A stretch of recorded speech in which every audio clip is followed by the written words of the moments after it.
Welcome to Meet the Author, where you can join in on insightful conversations with best-selling and award-winning indie published authors. Your hosts today are Rob and Joan, who themselves are indie published authors, book publicists, and paranormal investigators with Tampa Bay Spirits, based in Tampa Bay, Florida. Thanks for dropping by. And now, on with the show.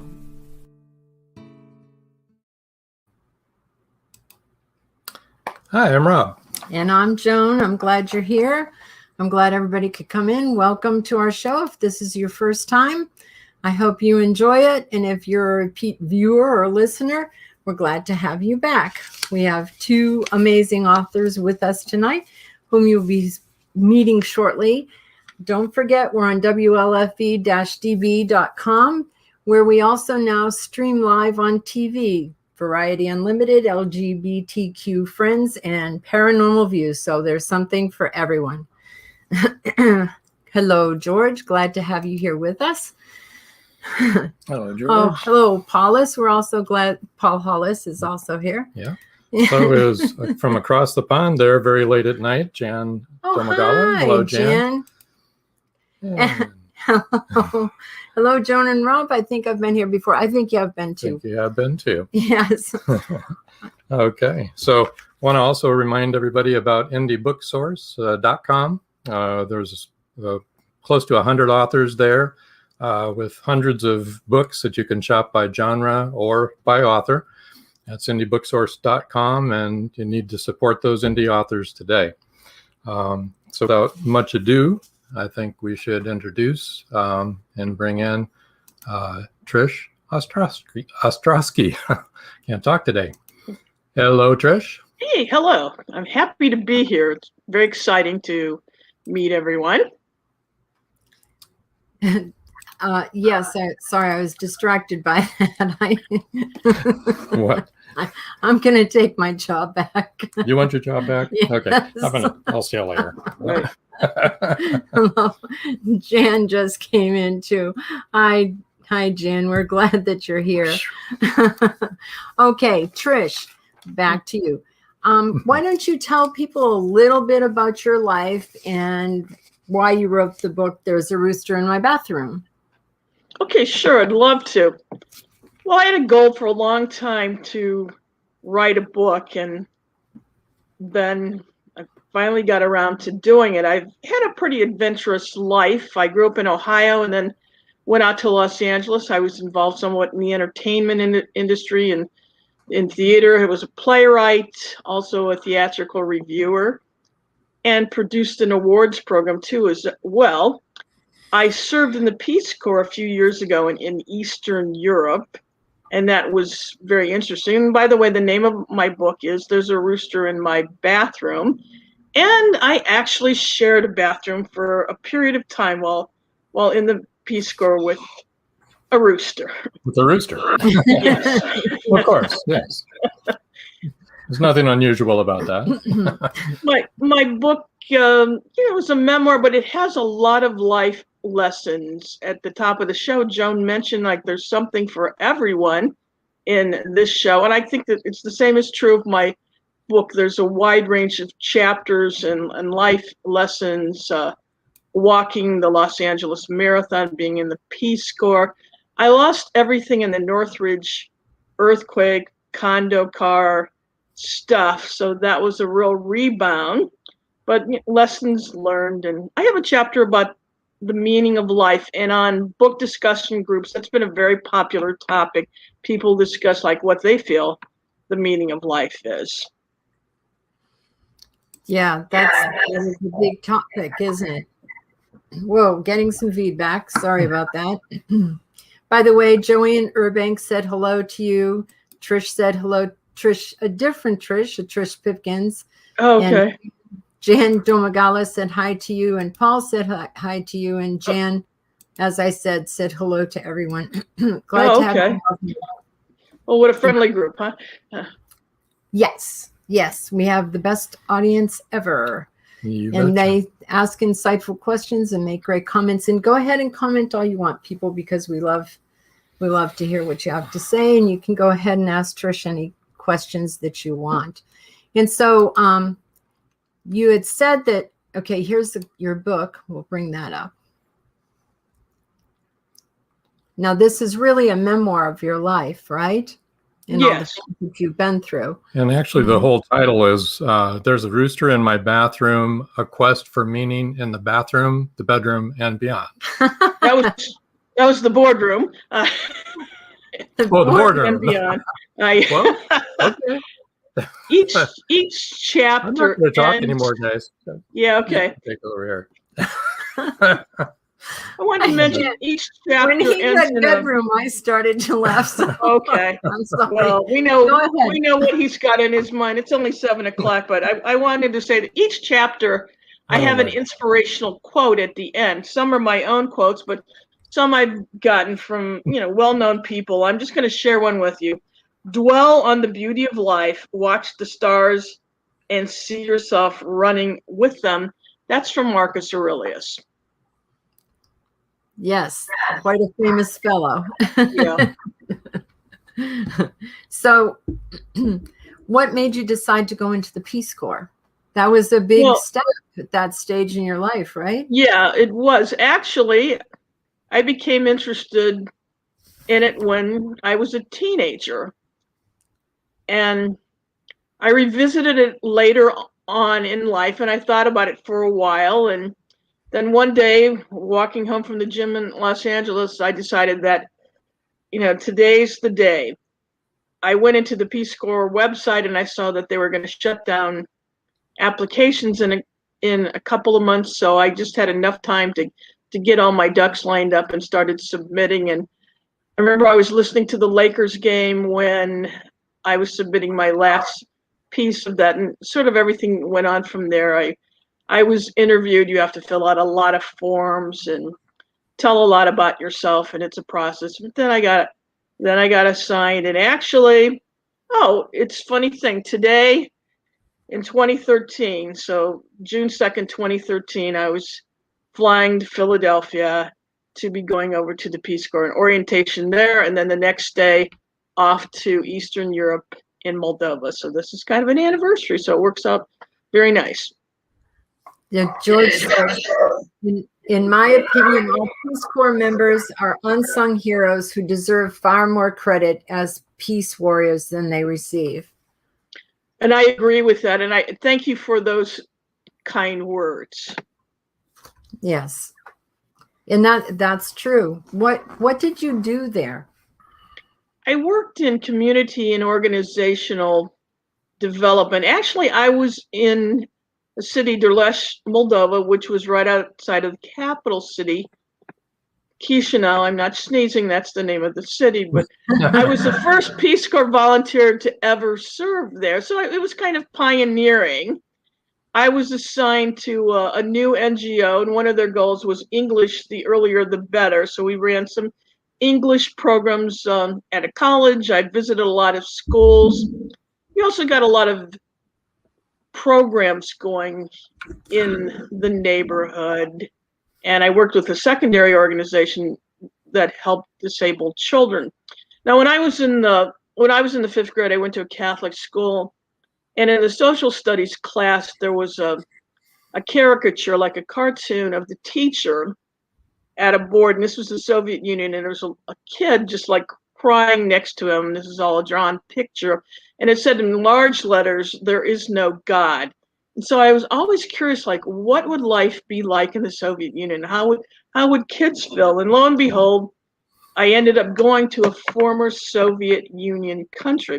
And one of the things I'm most proud of is that there's an organization, International Cities of Peace, that's based out of Dayton, Ohio. So one of my projects was to make my host city, Derlesh, to be an international city of peace. And I was very proud of that because of all the group effort that went into it. We put in a peace pole in a park, and it was the first city in the former Soviet Union to obtain that designation. So that made that little 10-year-old kid back in the 5th grade in Ohio, very proud. You just never know what life is going to take you to. it sort of came around full circle to that. So I'm very happy about that. And it did a lot for the community too. That's amazing. Yeah, I'm getting a lot of feedback. Oops, sorry. Yeah. Okay. Are you hearing it in the audience? I don't know whether they're getting the feedback. Maybe if I sit forward like this. Yeah, it doesn't seem to matter. It's when I'm in front of the microphone. I think that's when we get feedback off of your computer. Hello, Ted. Trish hears the feedback. Trish hears the feedback. Trish Pipkins does. Hello, Ted. Ted is our station manager. Glad you could make it today, Ted. Glad to have, a little feedback, but it's all good. I think when I lean for in Jan, okay, people are hearing. Thanks for letting me know. Is it better now, though? Sounds better to me. I'm not hearing it now. Yep, everybody was hearing feedback. All right. Thanks for the feedback and the feedback. I just have to sit like that. That's the only thing. All right. Another thing that I wanted to talk. I mean, come on. The Peace Corps is the most amazing thing, I think. And thanks, Paul. And Jan says it's better too. Good. This is very comfortable, so none of you should worry. I don't think they're worried. I don't think they are either. The Peace Corps is amazing. I mean, it was an amazing thing for you to do. And Ted says they're earbuds, but the problem is on her end, Ted. It's on Trish's end, not on our end. Anyhow, as I was saying, the Peace Corps, I think, was the most amazing thing that you did. The most perhaps impactful thing on your life would have been the Northridge earthquake, which kind of makes one stop to think. You've lost everything, right? Yeah. Your car, you said, was as flat as a pancake. Yes, it really was. We were living in California at that time. Yeah, I remember that. Oh, okay. But we were out in Riverside. We were at Riverside.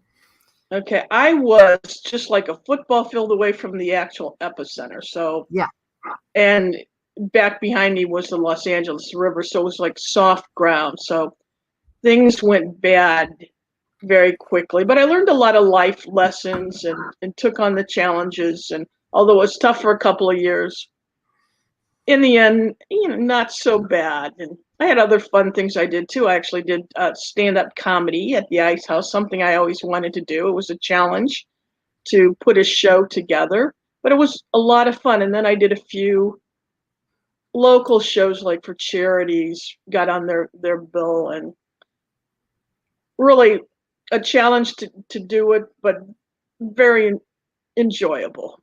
So I encourage people, go out and do some of those things that you've always wanted to do. Yeah, life is short. Right? Oh, there it goes again. There it goes again. Sounds like a bear, like George Dismuke said. Sounds like a bear growling. Yeah. Let's get on to check some of the contacts for Trish. And maybe you should do the talking, since I'm not talking too good tonight. There's no feedback when you talk. Okay. Just wrong words come out. That's all. Okay. This is how you can reach Trish at trish.ostroski. That's OSTROSKI. And her email is Ostroski with a T at the end. OSTROSKIT@gmail.com. And now we're going to get to the book giveaway, as long as we've got this up here. And take this off. And here we go. This is the first book giveaway of the evening. And it's going to be the first 3 people to email will win an autographed paperback copy of her book, There's a Rooster in My Bathroom. I'm not going to say the rest of the title. Okay.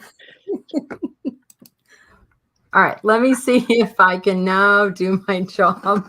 All right. And Trish Pipkin says, funny, wrong words, though. And thanks, Ted. Everything's fine. Yep, Ted said, just want to jump on and say hi, make sure things are good. Yes, if the guest has earbuds, you will have less, but it's okay now. But yeah, Trish says, the Northridge quake was scary. That was really scary. And actually, it was not too long after that, we moved to Florida. Oh, okay. All right. And it was, yeah, really early in the morning, like 4 o'clock in the morning. So a real wake up call. It was so dark outside. All the lights went out, so you couldn't really see anything. Yeah, it rocked our house too, but nothing as bad as what you guys got. That's for sure. Yeah, no, we had no damage or anything like that, but it was bad. And we knew a lot of people that were, stuck in their bedroom under, parts of their house for quite a long time before they were dug out and different things like that all of you that were actually in Northridge went through. That was a bad one. And then we had a lot of aftershocks. Oh, yes. Hundreds. Yes. Yeah. Those were scary. Days. That went on for days. And our pool, our pool, I don't think stopped sloshing back and forth for days. It was a crazy one. The other thing I wanted to talk about, though, and this is really cool, I think, put the book cover is, let's show everybody the book cover. That's the book that you'll get. The first 3 people to email win an autographed paperback copy of There's a Rooster in My Bathroom, which starts with, it has a lot of memoirs and funny things and serious things and really good life reflections on life. Yes. But Trish, you were a stand-up comedian. Yeah, I did that for a while. It was one of my goals to do that. And I took a class, and as part of the sort of graduation ceremony, you got to be in a show at the Ice House in Pasadena. And when I was approaching the Ice House, walking up to it the night I was going to be appearing, it listed people that had been there before, like Robin Williams and Billy Crystal. And then I thought, and now tonight, it's me. I don't think I got my name on the outside, though, but it was kind of inspirational to see those names as you're approaching. And I got a number of friends to come to the show that night, and we had a lot of fun, and there were several other performers as well. So that was a cool experience. Yeah. And I was involved in some other stuff theatrically. I put one of my plays in. It's about a nurse who lost her life in Vietnam. This was staged as a festival.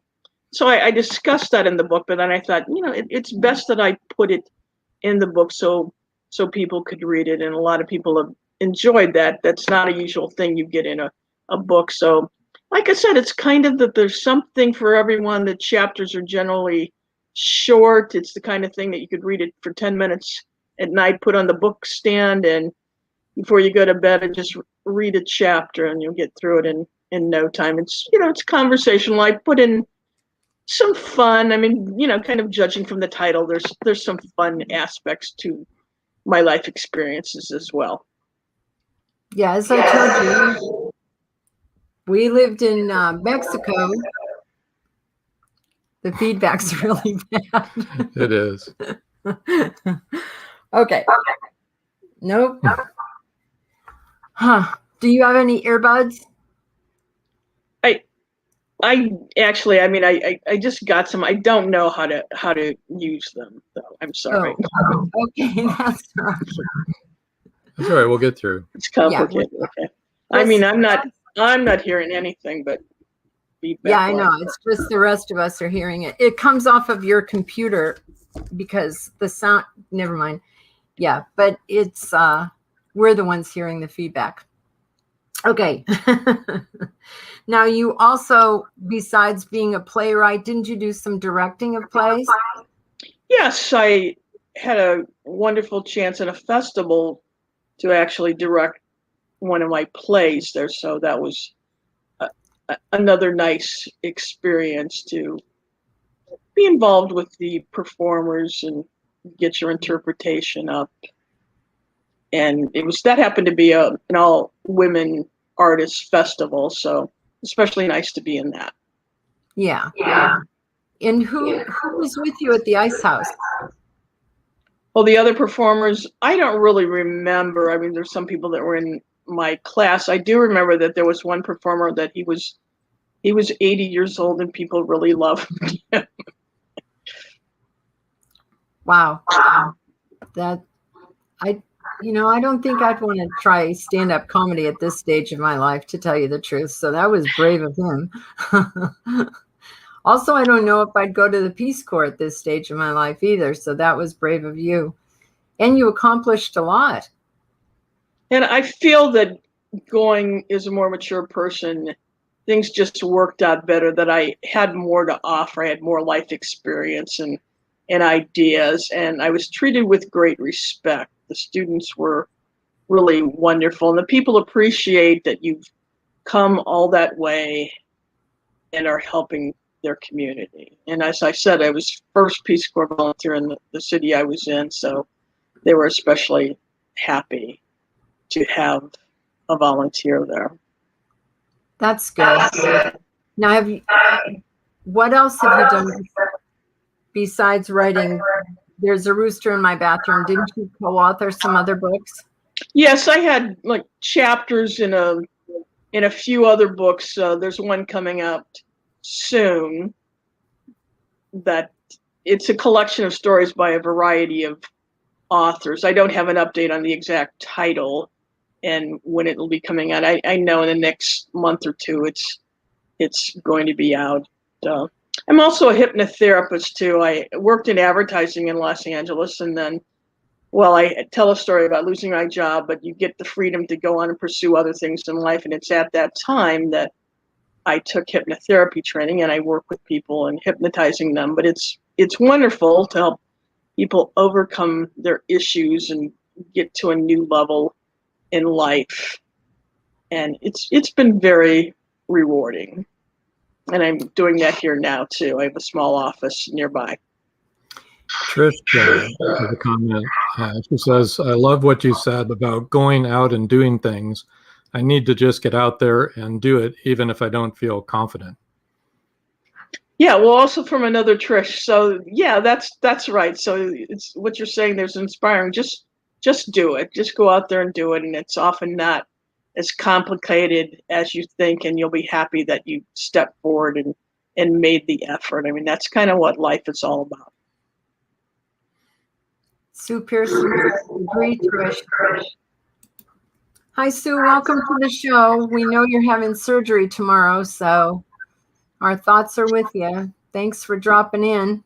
At least maybe it'll take your mind off of it. So, I think that hypnotherapy is really interesting to me. I've never been hypnotized. I don't know if I'd want to be hypnotized, but I think that I would like to. But it can help you overcome like smoking and, fears of doing things. And right? Can't you do all of those things through hypnotherapy? Yeah, I mean, I've worked with people on all those things you've mentioned, even stage fright. I had a client once who came in, she was 59, and she decided in the session, although she hadn't even thought about this before, that she wanted to put together a play and tell about her family's issues or some mental health issues. And then on her 60th birthday, I was sitting in the front row of the audience, and she had this play being staged. So she'd never written a play or acted. So she took steps for that year to get a director, get instruction, learn how to do it, and stage the show. And it was a success. So, and I had another woman who was interested in art. It just sort of came to her in the session, and right away she got into an art class. She wanted to paint, and then it was 3 weeks later, she had a little showing of her work, but it was something just inside of her that was dying to get out. And the hypnotherapy process helped her release that and made her very happy and feel very creative and was very excited about her life. There was just something missing. Oh, that's really wonderful. You know, it's sort of like meditation, isn't it? Because Yes, if you meditate, it it's can be almost very meditative and relaxing and stress free. I mean, I give the session that people are in a reclining chair, and just sometimes they just don't even want to get out of the chair. It feels so good, but everybody sort of gets that stress reduction and they feel better, and it gets them to a new place in life, how they think. Just a bit of a switch up, and it makes a big difference. The other Trish says, Trish, what are you still wanting to do in life? What are your future goals? Well, very good. Just recently, I started to pitch a movie that's based on a true story about a basketball team. I feel like it's up there with Hoosiers in its content and inspiration, but I'm on ground one. I mean, I'm on a baby step on that right now.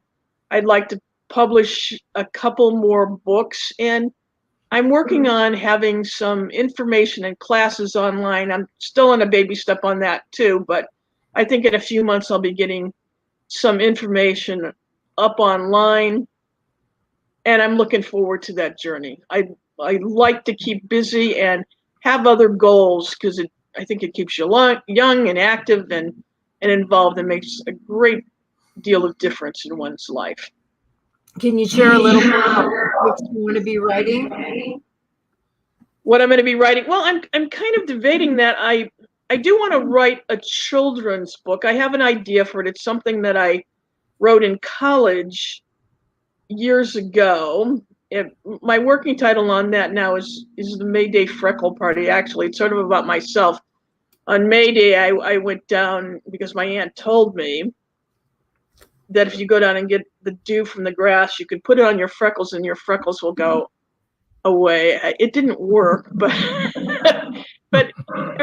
kids have that sort of thing, that maybe something bothers them and makes them feel different. So I'm concentrating on that one to be my children's book. And for another book, I have a couple ideas, but I want to flesh it out a bit more before I talk about it. I had a lot of freckles when I was a kid, and I had red hair. And my grandmother told me that the freckles were where all the angels kissed me before I was born. Oh, well, that's a nice thing. So then I was like, oh, good. Yeah, and then my freckles didn't bother me. And then one day my freckles went away, and I think I kind of missed them. Exactly true. I miss mine. I just wanted to say again that the book giveaway is the first 3 people to email will win an autographed paperback copy of Trish's book, There's a Rooster in My Bathroom. And her email is OSTROSKIT. So it's OSTROSKIT, which of course means Trish Ostrowski. And it's at gmail.com. So say that again. I'll say that again. OSTROSKIT at gmail.com. And you can find Trish on trish.ostrowski. If you just look for her on facebook.com, you can find her there. Okay. And indiebooksource.com. Yes, Indie Book Source, like all of the authors that actually said hello tonight. They're all on indiebooksource.com. And remember, if you read a book and you like a book, would you please give the author a good review? It helps all of us a lot. We have one more comment here. George says, George already emailed her. Hope I was one of the first 3. Good luck. Yay, George. Trish said, I did want to mention, for anybody else, I mean, I realize that some people might be out of the country, that my book was the online book of the month in April, and I reduced the price on the ebook, and it's still reduced. So if it doesn't work out for you, paperback, and maybe you're out of the country, that could probably help you out. But thank you so much. Yes, we do have a lot of people that listen out of the country, actually, and that watch. So we're at our time where we have to take a break, and we need to do some commercials. It'll take 3 to 5 minutes. And when we come back, we'll have Lillian Brummet on. And so sit tight, everybody. Don't go away. There'll be another book giveaway in the next half hour. Thank you.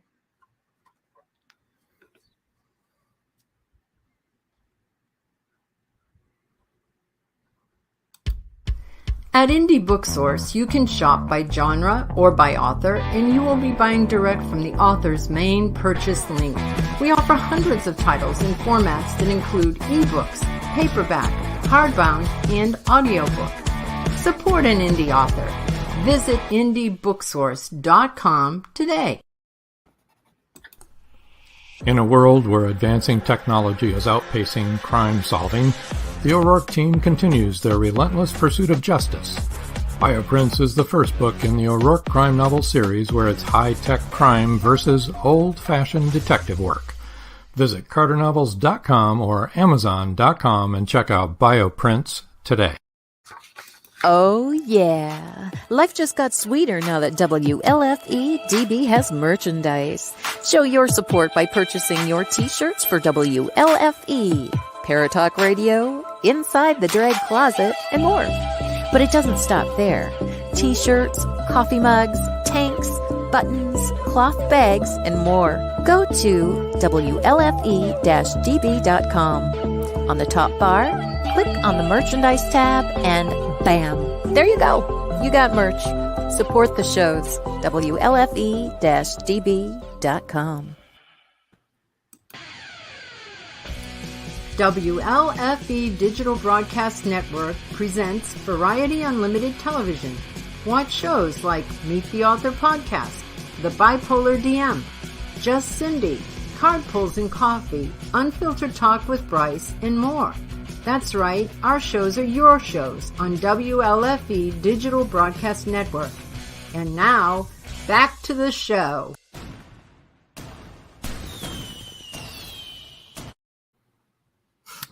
And we're back. Hello, Lillian. Glad to see you. How are Hi. you doing? Hi, Rob. Hi, Joan. How are you guys doing today? We're doing really well. We're glad to have you on the show. We're sorry Dave couldn't be on. Oh, he's working overtime, making the dollars for the family. You know, guy's got to do what he's got to do. Right. That's important. It So, is. Lillian, could you tell us a little bit about you and Dave? And the Sure. books that you write. Sure. Okay. Well, Dave and I met about 30 years ago, a little over 30 years ago in Kelowna. Dave was born and raised in Kelowna, BC, in Canada. And this is in the Okanagan Valley, the famous wine center there of BC. Anyway, so that's where he was born and raised. And the circles that we were in at the time sort of overlapped a little bit. We went to the same places, and so we became connected that way. And he basically chased me down. He would go to places he thought I would be at the times he thought I would be, and he would try to meet me there all the time, you know, just, oops, I just happened to be here when you are. And so he ended up basically chasing me down and convincing me that he was the best man ever, which he is.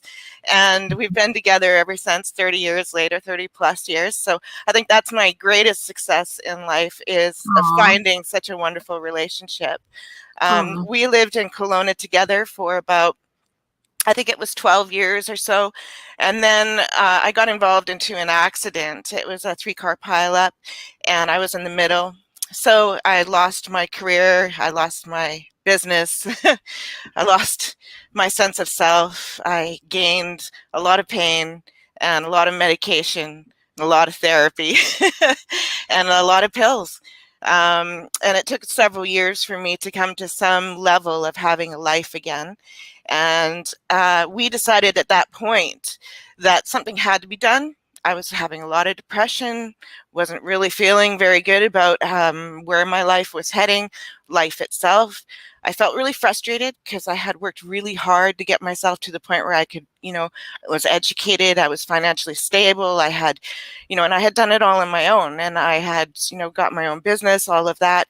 And so it was a real blow for me to lose that part of myself. And so it left me very floundering, and I was very disappointed that these things could be just wiped from the slate and leave you with nothing afterwards, after all that effort. And I thought, what was the meaning behind of that? Why did I put all that effort into it, you know? And so it gave me a different thinking, a different way of looking at my efforts in life. And I decided that if when I go forward, I wanted to do something that was going to give my life meaning. It was going to give me some purpose, and where I would have the opportunity, at the very least, to try and make a difference out there in the world, a positive difference, you know, by empowering other people. So Dave had always had this passion for writing, and he was also on this path, in this path of thinking. Luckily, it isn't always that way with spouses, that you're on the same path at the same time, but we were. And so we were encouraging each other, and we started taking writing courses, and you know, we'd already run businesses in the past, but we continued with business writing courses in the world of writing. And that led us to where we are now, some 30 years later, with 6 books. Actually, we published 7 books altogether. One is no longer in publication. We have 6 books that are currently available, and we have many, many more works in the future. We have a huge passion for the environment, for being very proactive in life. So we're big on composting and cooking from scratch and gardening. We go out there and we clean up the shores and clean up the trails, and we participate in every way that we can from where we are in our lives to try to make a difference in our own lifestyle, let alone what we do in our careers. My husband is a drum teacher. He also repairs drums, refurbishes them. He has a little side branch volunteer project from his Angle Hill studios, where he calls it Drum It Forward. And so every so many years, when he has gathered up enough materials, such as a washer or a wing nut or a cymbal or a part, so he gets all these parts together, and when he has enough of those type of parts and materials, he'll go to a number of schools or nonprofit organizations and music places that encourage music and the arts, and he'll go there and he'll help them refurbish their equipment, get it running, take it out of the cupboards and closets, get it repaired, get it so the students can start playing them, that kind of thing. And so that's a real passion of his. And we just really love living here in Creston, BC, which is the third residence that we lived in. We lived in Kelowna, then Grand Forks, and now in Creston, BC. And we just absolutely love it here. This is where we're here to stay. You've really overcome a lot. I mean, that's for sure. Kudos to you. Thank you. You're a very strong woman, and to be able to turn it around and make something positive out of it, that's very impressive.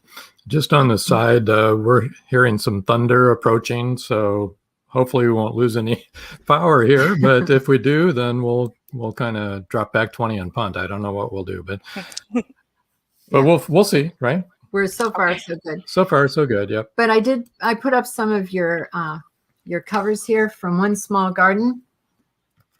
That's one book. Yeah. Is that the latest book? Yes, that is the latest book. That book started 18 years ago or something like that. It was initially just a gathering of our favorite recipes, and it slowly evolved to what it is now. It was about 5 years ago when I realized that this book really needed to be put out as a book for the public to have. It's been in the revision and the working process for a very long time, refining everything. I really wanted to make that book something special, not just a cookbook. It's a very special cookbook. It's full of nutritious and highly nutritious and delicious foods. So we take advantage of a lot of what they call superfoods, a lot of things that you grow in your own garden or that can be garnered from local suppliers, local farmers, things like that. So we really encourage that. We also encourage, reusing your food so that you have less food waste. So we show people the value of, freezing that half a cup of corn that's left at the end of your meal, because you can add it to this, that, and the other thing, and you can make this delicious meal. And so helping people extend their budgets, reduce their food waste, that was a huge part of it. But dabbled throughout the book as well. I included things like historical information about the food that is in the cookbook. So you learn, where it came from and how it evolved and what family it belongs to, and the nutritional content, and really interesting ancient methods of growing it, and things like that. So it's more than just a cookbook. Trish says, Lillian, I absolutely love British Columbia. I live in Florida, but I need to visit there again. Truly a beautiful place. It absolutely is. Yes, we have lots of pictures on our website, on our blog. If people want to go browsing through there, all the pictures that are on the blog are the ones that I've taken myself here locally. So I hope they enjoy those views. They're absolutely stunning. Well, I know that the two of the books that are on your giveaway are Rhythm and Rhyme, and the other one is Towards Understanding. Would you like to tell us a little bit about each of those shows and those books? And then meanwhile, I'll put up the tickers. Okay. Well, the cover from Towards Understanding was actually my mom's favorite picture of me. She said it was so me, being introspective, hanging out by the lake. I was very much a solitary, deep thinker for most of my life, and she just said that was just so me. And my husband liked the idea of putting my name in the sand because, leaving your mark, your footprints, what you leave behind. And that was the reason why I wanted to write that book. It was really scary to write that book, I have to say, because the poetry in it is raw, it's real, it's filled with emotional pieces. It'll take you on the journey of my journey, of a young woman's journey from being on her own at the age of 14, just before I was 14, and evolving into my 20s when I had achieved, as we spoke before, I had gotten my education, I had built up my own business, and then I got into the car accident. So it takes you through that phase of my evolving through the damage that that was a part of me from my past, from the childhood that I had. So when my mom got married 5 times in her lifetime. Her 5th marriage was her happiest. So thankfully she had that. But we moved 13 times before I was 8 years old. So, these kinds of upbringings, right? My mom wasn't terribly nurturing, and she made a lot of poor choices with her boyfriends and husbands. And unfortunately, a few of them were abusive to her kids, including myself. So both my brothers were on their own when they were 16. I was on my own when I was 14. It was later on in life, in my 20s, when I was able to become friends with my mom on a different level, not as mother and daughters, but we bonded on other levels, mostly about gardening. My mom was passionate about gardening. She was a master gardener, and she also ran a hobby farm in Kelowna, market garden hobby farm, where they specialized in rare and endangered species. And that grew my passion for making a difference with gardening, with seed saving, and getting involved in those types of organizations. Well, that was really, you really are an overcomer. You're a survivor. To have gone through a childhood like that, and then to have overcome that, and now you're moving forward in that, in your victory there, and then to get hit through no fault of your own in another accident, and then to have to overcome that. I am sure that book is very raw and very real. Jen said, "You're a strong woman, Lillian. Thank you for sharing those personal bits that formed who you are." Absolutely. I agree, Jen, 100%. And Trish Pipkin says, "Lillian is a victor. I love it." And that's the truth. Oh, you're all so sweet. Thank you. Well, I think they're just telling the truth. So the first 2 people to email will win an ebook copy of either Rhythm and Rhyme, which we'll talk about that in a minute, or Towards Understanding. Towards Understanding is the cover that you saw where she's standing in front of the lake. And to win that, you just have to email at idbrummet@gmail.com. That's Is that LD? No, That's an LD. L. Yeah. Thank you, Lillian. Of course. LD Brummet, Yeah. LDBRUMMET@gmail.com. All right. So now if you could tell us a little bit about Rhythm and Rhyme, the other book. Okay, so Rhythm and Rhyme is it's equally raw, but it comes from a different level, so a more mature level. So it talks about it covers topics ranging from celebrating love and the solace and the healing power of nature itself. But it also covers deeper topics such as life obstacles, difficulty in relationships, the heavy weight of grief, and the power of music. It's a collaboration of both Dave and my poetry, and it's sort of split in half, mine and his. That's how we decided to split it instead of topic or what have you. Our styles of writing poetry are very, very different, and yet we're both very playful with words. We like to paint with words. From Dave's end, his talent for writing comes in this genre comes from writing lyrics for music, for songs, for bands that he's been a part of, right? He's a drummer. And in order to, this is an interesting fact. So of all the members in a band, the drummer is usually the least paid in regards to royalties of a song, because if they didn't have any part of the lyrics themselves. Even though they play their own part and maybe their drum part actually formed the song, it doesn't matter. That part doesn't matter when it comes to royalties. So Dave wanted to have a little more part in the ownership of the songs. And so he started writing more lyrics. And that's where he started coming into the flow of poetry. And it was really interesting, man. He would come up with stuff that just blew me away. And he didn't realize how talented he was. And so when we collaborated on this project, he was a little bit resistant because he was coming from the mindset of, I'm just not good enough, geez, people aren't going to like this. And in fact, his poetry are people's favorite. They often mention that, this poem is my favorite. It's often his from that book. He's phenomenal at writing poetry. All right.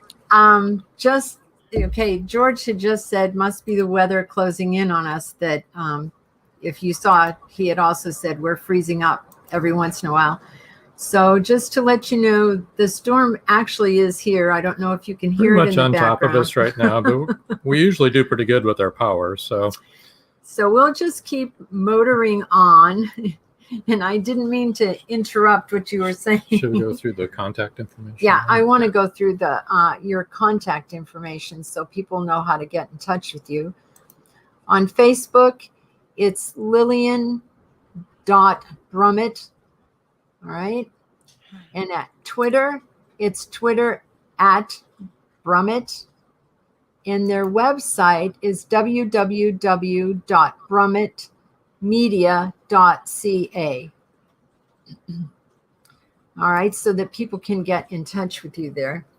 Thank you. Sorry, now I'm losing my voice. This is great. It's been a great night so far. Trish Pipkin says, my husband is also a drummer, and they are truly the backbone of the band. It's a shame they are the least recognized. My husband gave up being in a band. Yeah, it takes a lot of effort to be in a band. A band is a marriage, but you're with, 4 or 5 spouses. So, people have a hard enough time with one spouse, imagine 4 or 5 spouses, and then you have the artistic temperament involved in there.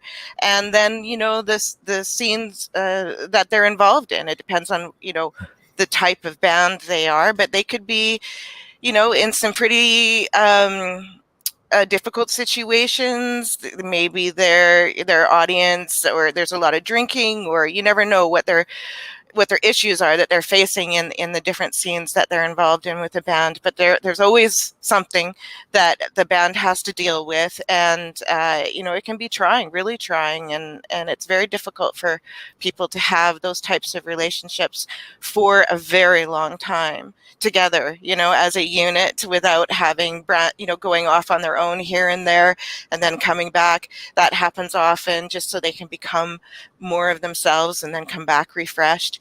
But it can be very difficult to be a member of the band. At the same time, it can be a lifeblood thing. I mean, my husband my husband drums all the time. He drums on everything, and he's taking things out of the dishwasher. If he's in the shower, it doesn't matter where he is. He's drumming, he's tapping, and he has his studio, of course, as part of our home and office. And he has a couple of bands that he's a part of. One is a rock band right now, quite active rock, high energy.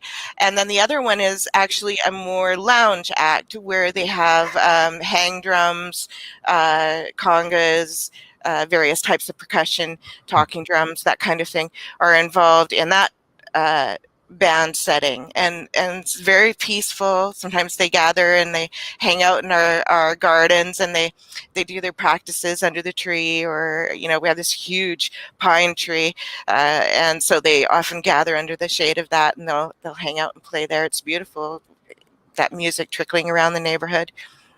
Yeah, I love drum That's awesome. circles. Yeah. I think they can be very healing, and harmonics can be very healing. So that's a good thing, especially drumming. Absolutely. Yeah, we see the change in people all the time when they come to our workshops, family workshops in particular. You can see the dynamics change between the family members, how they bond, the laughter that they end up having.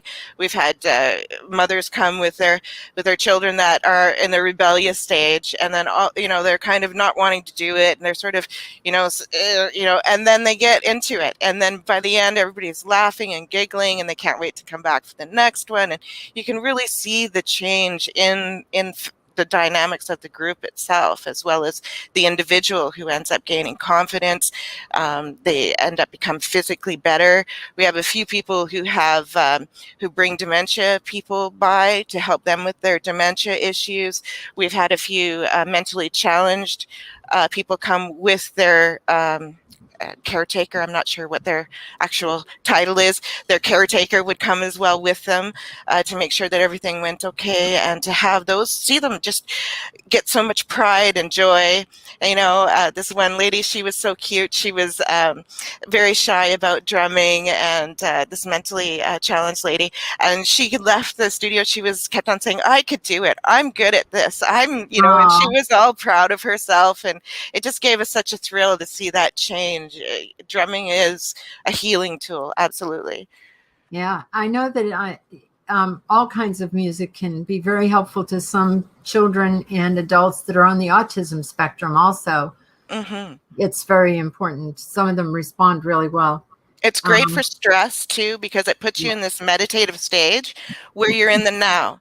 And you're listening. You can't be thinking about things because you're listening to the dynamics of the group. When are you going to come in? When are they going to come in? And what part you're playing? And are you playing it on time? Those kinds of things are going on in your head. So your head is just firing off. All these synapses are just going like crazy in your brain. And that's really healthy for your brain. But it's also very healthy for you as the individual. You come back into, it's like womb. You're coming back into this real life, the music stops and real life comes back in, and you feel different. You really do feel different. Trish says, I've seen music even used to help animals. Mm-hmm.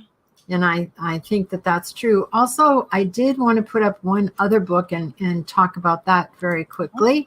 It's Purple Snowflake Marketing, How to Make Your Book Stand Out in a Crowd. Yes. Because as we said, we all want to be the purple snowflake, not the white one. Yeah, that title, I just absolutely love it because of the visual factor of, you're in this midst of this heavy snowfall, and it's really heavy nowadays, a really heavy snowfall of authors. And now you have to stand out. How are you going to stand out? So that's what that book walks you through. It's based on a 2.5 decade experience in this career, but also the experience of running businesses are in there as well. So we talk about it from the business aspect. When you have published a book, you are a business, whether you feel like you are or not. There's lots of benefits that come with that, though. There's all kinds of tax deductions and all kinds of wonderful things that you can utilize if you know where to look and how to find that information. So we show them how to utilize that, how to find that information. We walk them through the process of developing a business plan, developing a marketing plan, an action plan, a succession plan. It sounds really complicated, but it isn't. It doesn't have to be this big binder of paperwork that people might be imagining right now that they're going to be working on. Your business plan might be 1 page or 3 paragraphs or something like that. It's really designed to make each book that you release, you would have a marketing plan for the life of that book, which can be longer than the contract that you have with the publisher. So it takes you through the life of that book and how to create a marketing plan for the life of that book, for every book that you release, and how to make that book a purple snowflake. That sounds like a really good book that we could all benefit from reading. I think that one of the most difficult things for creative people is self-promotion. It can be, but you can really, once you know the ropes, it can be quite fun. I find it really fun now. Originally, it was one of the most difficult things. I was in very, very much uncharted territory. I felt very inadequate and nervous. But 2.5 decades later, it's one of the most fun things for me. I love doing things like this. I love appearing on blogs. They call me a master marketer and a guru. A guru networker. So, it's just something that I really enjoy doing now. When we released the cookbook, it was released officially in February. It was available for people to purchase. So as of that moment until about mid-May, using the Purple Snowflake marketing techniques, we were able to get into 38 different media. We were either interviewed or mentioned or featured in some way in 38 different media. And then plus we got into the Creston Card and Stationery Store, which is stocking our book. We got the Creston Food Action Coalition group. They're utilizing our cookbook as a fundraiser, so they're selling it in the farmers market. We got the Grow Fresh project, which is funded through the Columbia Basin Trust organization, a nonprofit organization, and what they're doing is they're teaching people how to garden and then also how to cook from that garden harvest. So they're using our cookbook in their cooking classes. And the Kettle Valley Food Co-op, they're displaying it on their shelves for their clients. So, the methods that we teach in the book really do work. I use them all the time. I can't remember it all, so it's my own personal guide. I go back and I'm checking, did I do that? Did I do that? If I haven't done it, when can I work it into the action plan? Yeah, that's great. Yeah, your website is really good. It's got not only all your books on it and the blog, but also has links to like Dave's business and with the drums and all sorts of good information. So that was a very nice website. Yeah, really well done website. And don't forget Indie Book Source too, because all of these authors can be found there, and we have direct links to buy their books right on our website. There you go. So we're going to ask, Lillian, if you have anything to ask Trish, and Trish, if you have anything to ask Lillian. You're both strong, overcoming women. You've overcome a lot, and you're to be applauded out there. We appreciate you and hearing your stories. So if you guys have any questions for each other, you want to talk to each other about anything, feel free to. I just want to say it was really wonderful to have you both on tonight, and you both have overcome so much and now are giving back so much that, I'm really impressed, and just, hats off to you. good for both of you. That's very kind. Trish, I do have a question. When Yes. you went through the devastation of losing your belongings and your home, and did you find that you lost a sense of self? Did you have to discover yourself before you rebuilt your life? Well, in a way, but it also lets you tune into that these are many material things, and there were some things that were special to me that I lost, but it does give you a focus of, that things are just material, and those aren't the most important things. When I was going away to the Peace Corps, I really either gave away things or donated, and I kind of stripped my life that I just had minimal possessions. In a way, that was a very freeing experience.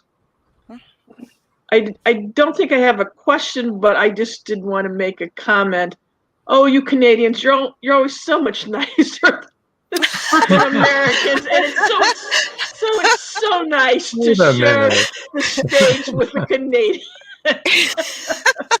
Oh, thank you so much. Oh. Hi, Mary Lou. Yeah, sorry I tuned in late. Hopefully I can find a replay. Yeah, on Facebook, on Meet the Author podcast page, on Indie Book Source YouTube page. You can channel, Indie Book Source YouTube channel. You can watch all the old episodes. And so, yeah, you're on YouTube now, so you should be able to just switch over whenever you want to. And also you can find it on the YouTube channel that you're on. You can then replay it later.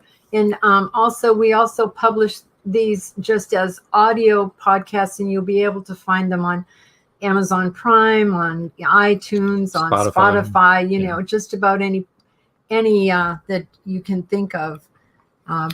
Trish, you want to read what Trish said? Trish says, both authors tonight are really inspirational. This has been so encouraging. Thank you both. Amen. And Paul Hollis says, excellent interviews. Thanks so much to Trish and Lillian. Thanks, John and Rob, as always. Thank you, Paul. And appreciate your... Paul Hollis is the author of the Hollow Man series, and he's led a very fascinating life and has been all over the world also. He's in episode 2. He's in episode 2 if you want to hear his podcast story, because he was an undercover agent and he helped bring terrorists down. And that's the truth. He was there for the troubles in England and Ireland, and he was also there for many other the Spanish terrorist problems. So, like I said before, if you read any of these books and you like these books, please leave a review and tell what you like about them. I know that I'm encouraged. Jen says, thank you, Trish and Lillian. Loved hearing your stories. Me too. I loved hearing their stories too. And thank you, Rob and Joan, once again, an excellent podcast. Thank you. Thank you, considering all of the sound problems. And I didn't make any mistakes, so I'm clear here. And then I got the giggles because he said bedroom instead of boardroom. That just struck me so very funny. Well, you might want to change the title. I don't know. Maybe. You might sell more books. Trish Pipkin says Paul is very cool, and he is very cool. You got to listen to that podcast. And Jan says, great show tonight, as always. Thanks to both authors and to Rob and Joan. And you know what? Listen, Jan he lives in England, and he's it's like, I'm sure Joy's 1 a.m. Yes, and Joy, his partner.